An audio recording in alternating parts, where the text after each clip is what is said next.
Assalamualaikum warahmatullahi wabarakatuh.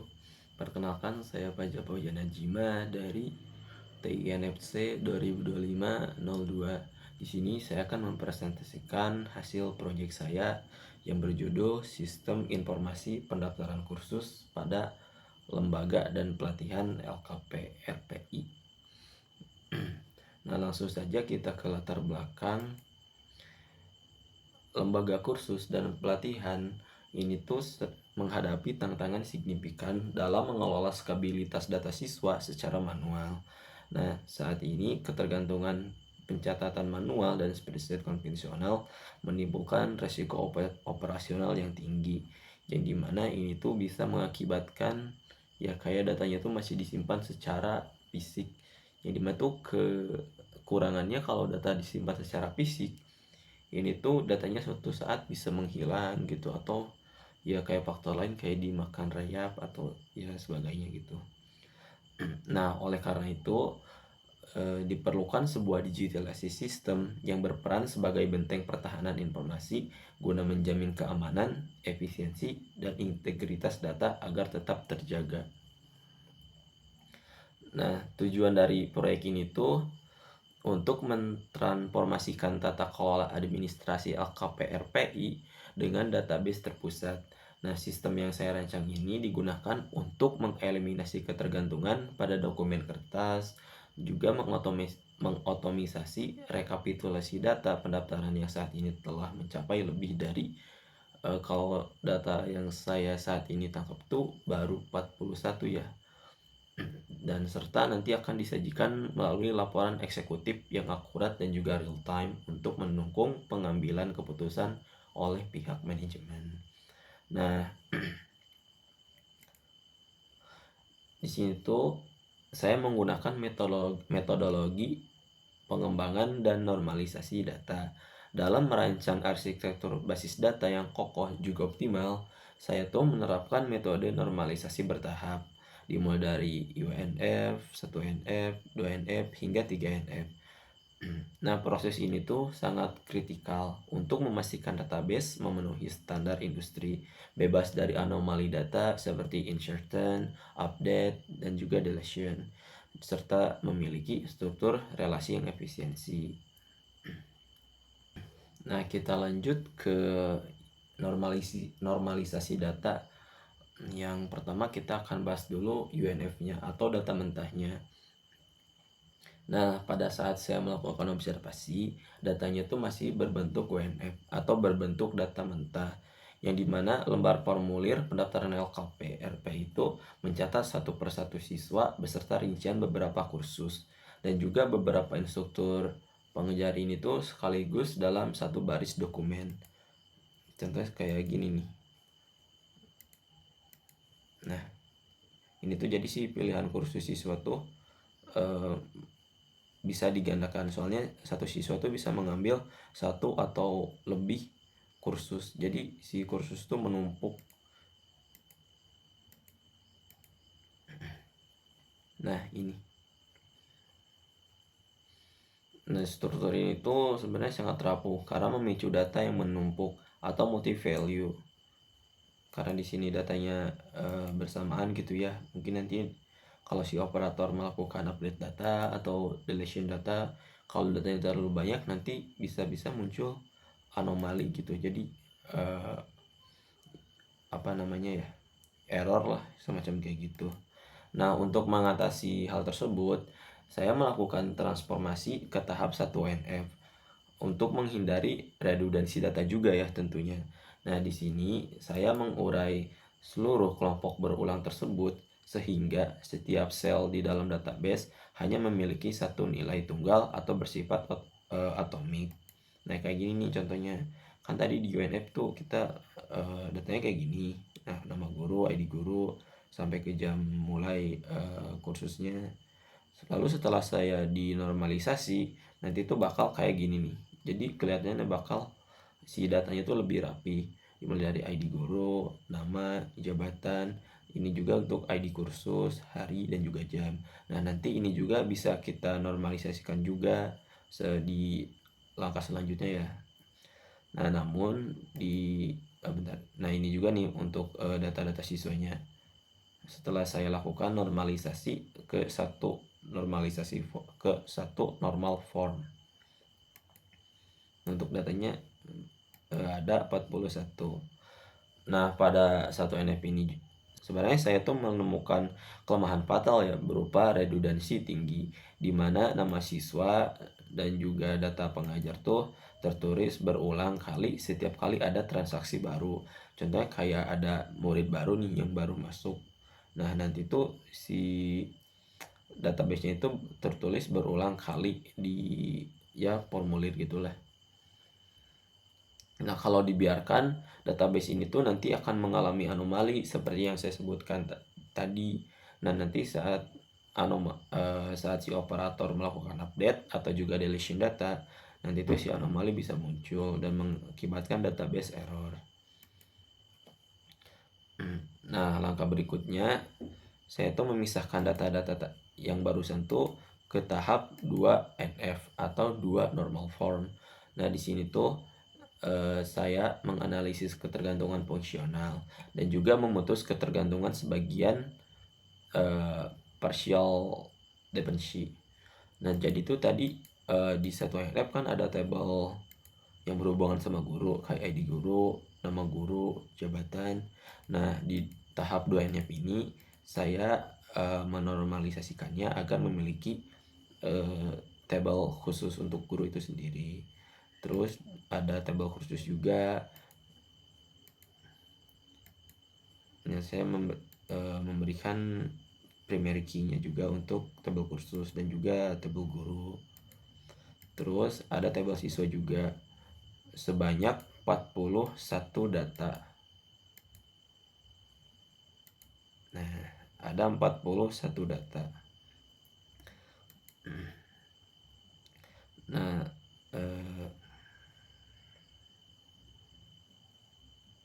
hasilnya saya tuh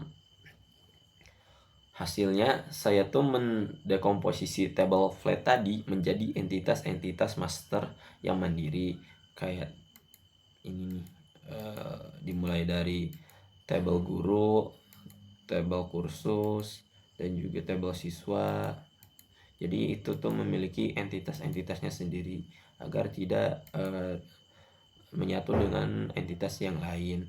Dan juga setiap tabel ini tuh dihubungkan oleh primary key yang unik.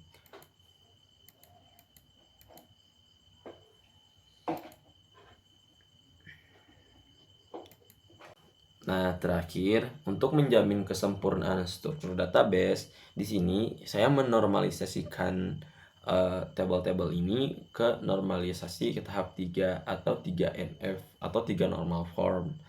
Nah, di sini tuh saya menemukan adanya ketergantungan transitif ya pada tabel guru, yang dimana atribut jabatan ini tidak menempel langsung pada identitas guru, melainkan menempel pada kode jabatannya yang ini nih. Nah, oleh karena itu saya tuh mengisolasi data ini tuh dengan melahirkan tabel yang baru yang ini nih. Jadi biar nggak menempel ke tabel guru gitu. Terus juga dari normalisasi ini di tahap 3 NF saya juga membuat tabel untuk tabel jadwal yang ini nih, yang dihubungkan oleh primary key ID guru. Dan juga ralat ya. Di sini tabel jadwal juga dihubungkan oleh ID kursus dan juga ID guru. Lalu juga di sini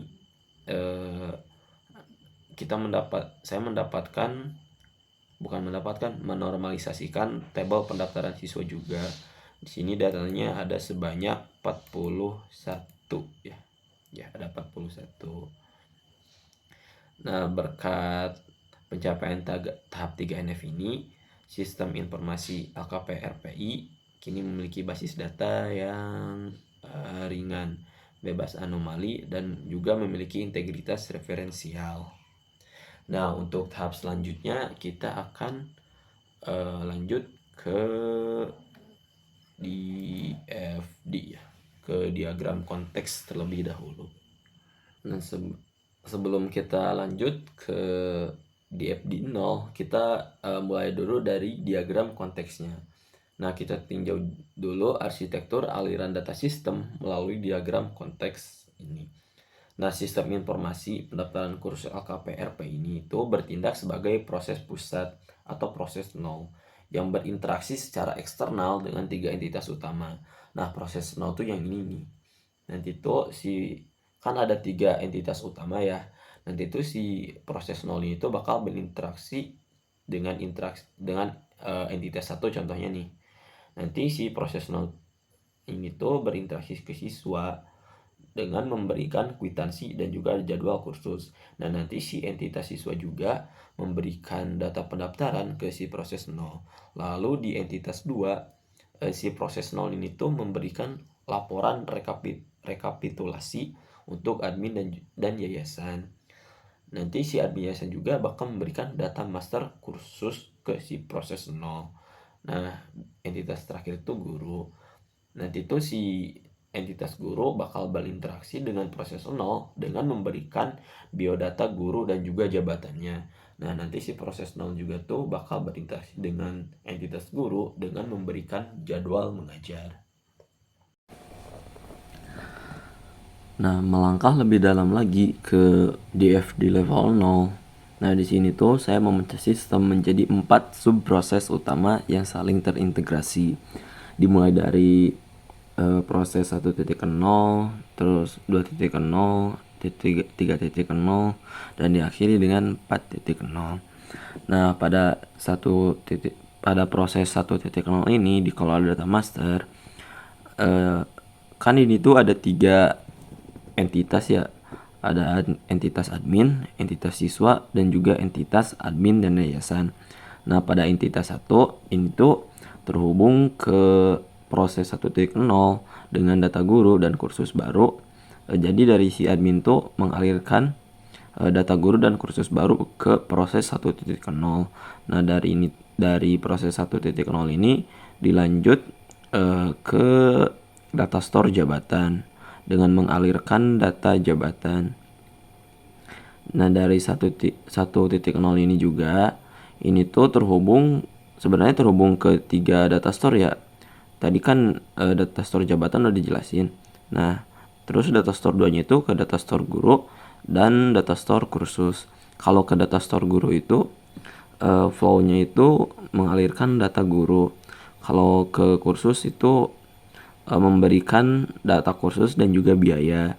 Nah, dari data store kursus ini tuh berlanjut ke proses 2.0. Nah, 2.0 ini kan pendaftaran siswa. Nah, dari pendaftaran siswa ini tuh terhubung ke satu data store dan satu entitas. Nah, kalau ke entitas tuh terhubung si proses ini tuh memberikan data siswa, bukan memberikan data. Jadi si proses 2.0 ini tuh menyimpan biodata siswa ke entitas siswa.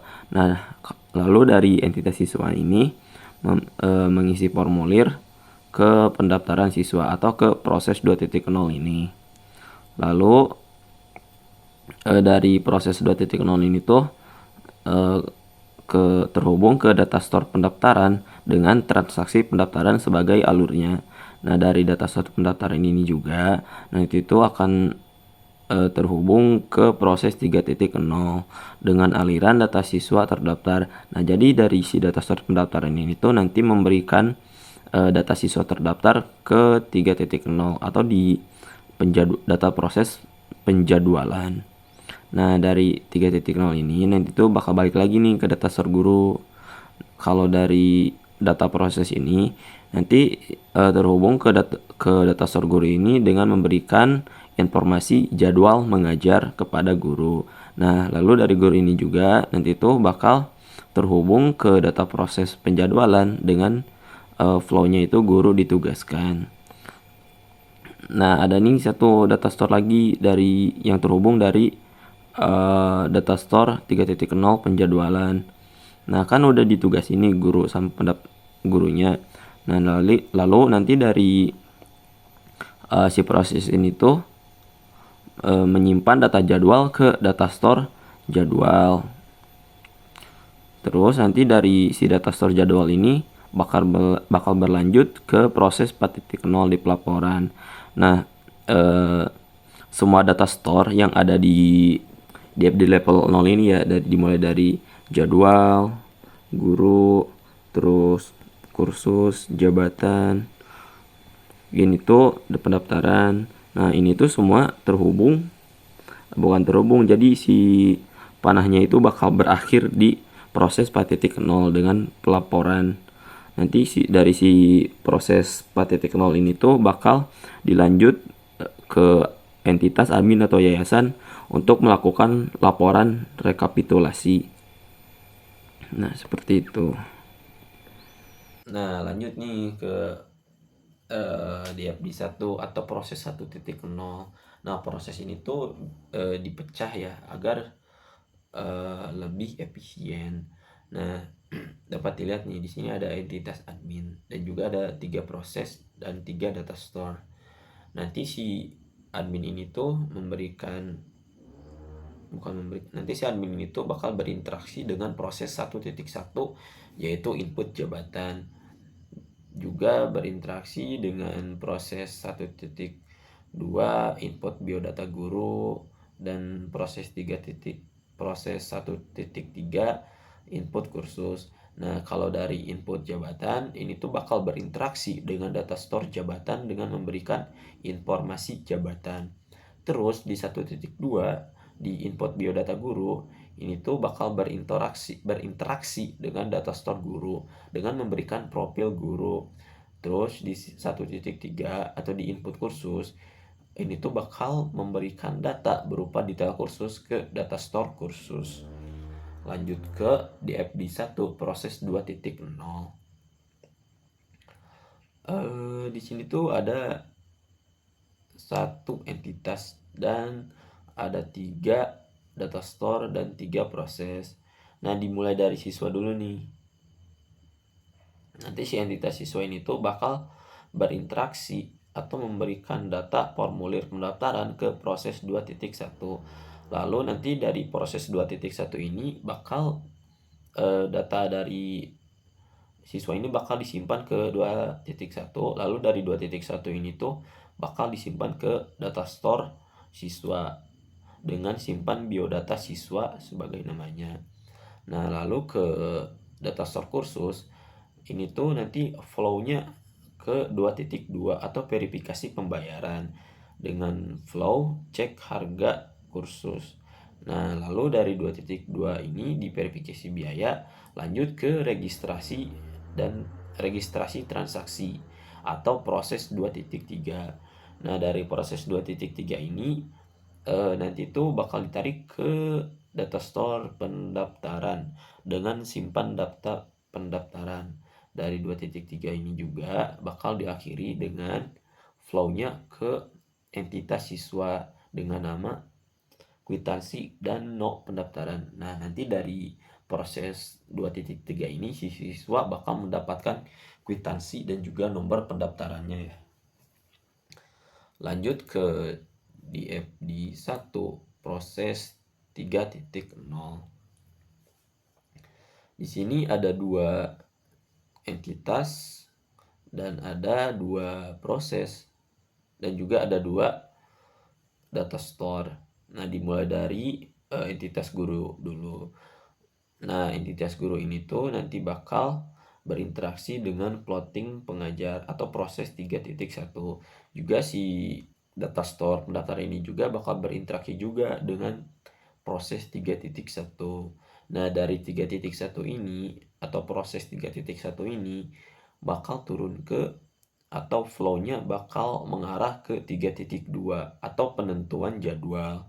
Nah, dari penentuan jadwal ini nanti tuh bakal memberikan data atau flow-nya ke entitas siswa untuk memberikan jadwal belajarnya ke siswa. Jadi si 3.2 ini tuh memberikan jadwal belajar ke siswanya gitu. Lalu ada juga dari 3.2 ini ditarik ke flow-nya ke jadwal juga, ke data store jadwal. nanti dari proses ini tuh bakal disimpan ke data store jadwal dengan simpan plotting waktu atau jadwalnya gitulah. Nah, diakhiri dengan flow dari 3.2 ke entitas guru dengan jadwal mengajar. Nah, saat ini kita lanjut ke tahap IRD. Di IRD ini kita melihat bagaimana entitas-entitas tersebut tuh saling berhubungan secara struktural, digambarkan secara rinci melalui Entity Relationship Diagram atau IRD, dan juga skema relasi tabel. Nanti di slide setelah IRD bakal ada relasi tabel juga. Nah, di sini berdasarkan hasil analisis aturan bisnis di LKPRPI, hubungan antara entitas ini tuh dikonfigurasi menggunakan batasan kardinalitas, yang dimana hubungan antara siswa dan juga pendaftaran ini tuh many to many, karena satu siswa dapat mengambil beberapa kelas dan satu kelas itu dapat menampung banyak siswa. Untuk mengimplementasikannya ke basis data relasional, ini tuh hubungan ini tuh dijembatani oleh entitas asosiatif, yaitu pendaftaran dengan relasi one to many dari masing-masing tabel master. Dapat dilihat nih di pendaftaran kan ada n, ini tuh artinya many to many. Kalau angka satu ini tuh one to many. Nah, lalu di hubungan antara kursus dan guru, ini nih kursus dan guru, ini tuh dipetakan melalui entitas jadwal. Jadi ke sini alurnya. Kardinalitasnya berbentuk many to many, menegaskan bahwa satu kursus bisa diampu oleh beberapa guru secara bergantian dan seorang guru dapat mengajar beberapa program kursus. Karena di RP ini tuh ada ya beberapa guru yang ya double job gitu, bisa di kursus ini dan juga kursus ini juga. Lalu terakhir ada hubungan antara guru dan juga jabatan. Ini nih, guru dan juga jabatan. Guru dan jabatan ini memiliki kardinalitas many to one yang mengindikasikan bahwa banyak guru dapat memegang satu status jabatan yang sama. Misalnya tuh kayak instruktur gak. Namun satu jabatan itu secara spesifik mendefinisikan kualifikasi guru tersebut. Lalu di tabel relasi ini tuh pada implementasi fisik database, saya tuh menerapkan aturan referential integrity yang mutlak melalui penguncian forgotten key. Bisa kita lihat di ID siswa dan ID kursus yang ini nih. Ini tuh bermigrasi ke dalam tabel pendaftaran sebagai forgotten key. Nah, penguncian relasi ini tuh memastikan database terbebas dari data orphan record. Nah, sistem ini tuh dikonfigurasi dengan aturan restrict on delete, di mana data master siswa yang ini nih dan juga kursus itu tuh tidak akan bisa dihapus oleh admin jika data tersebut itu masih terikat dalam transaksi pendaftaran aktif lah di tabel pendaftaran. Hal ini tuh bakal menjamin bahwa data keuangan dan laporan rekapitulasi pendaftaran akan selalu valid dan juga konsisten. Nah, di sini juga ada lampiran pada saat saya melakukan observasi ya. Ini tuh saya melakukan observasi atau wawancara dengan guru bahasa Inggrisnya gitu. Jadi langsung ke guru bahasa Inggrisnya. Dan mungkin sebagai kesimpulan, pengembangan sistem informasi pendaftaran kursus LKP RPI ini tuh mungkin telah berhasil mentransformasikan proses bisnis konvensional menjadi sistem digital yang adaptif, aman, dan juga memiliki integritas data yang tinggi melalui standarisasi, dimulai dari WNF lah, DFD lah, atau ERD juga. Nah, nanti sistem ini tuh siap menjadi pondasi utama dalam mendukung perkembangan LKPRPI di masa depannya. Demikian presentasi proyek saya. Terima kasih atas perhatian, dan juga saya siap menerima kritikan dan juga saran dari dosen pengampu saya, yaitu Ibu Yati Nurhayati, dan juga siap untuk menerima bimbingan dari beliau. Mungkin presentasi saya tutup. Sekian, assalamualaikum warahmatullahi wabarakatuh.